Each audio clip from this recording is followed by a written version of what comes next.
या न्यूज बुलेटिनचे सहप्रायोजक आहेत गोकुळ. मुरगुड शहरामध्ये वॉर्ड क्रमांक 9 येथील उमेदवार दत्तात्रय मंडलिक यांच्या समर्थकांनी निवडणूक निकालाआधीच गुलाल आणि फटाक्यांची आतिषबाजी केली.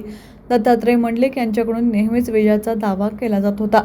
निवडणुकीचा निकाल लांब गेला असला तरीही काल कार्यकर्त्यांनी फटाके आणि गुलालाची आतिषबाजी करत यांचा विजय निश्चित असल्याची एक प्रकारे घोषणाच केली.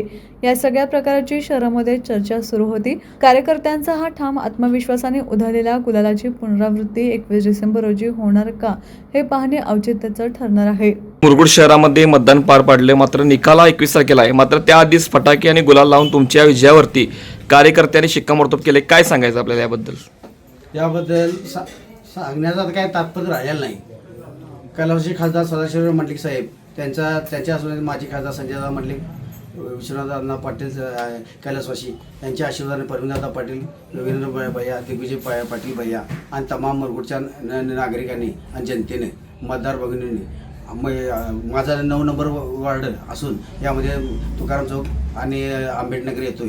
या उत्स्फूर्तपणे या जनतेनेच माझा 21 तारखेला मतदान देते. त्याच्या आधीच त्यांनी मला उचलून गुलाल लावलेला आहे. त्यामुळे जनतेनेच माझा निकाल दिलेला असल्यामुळे माझ्या मनात कोणत्या प्रकारची शंका नाही.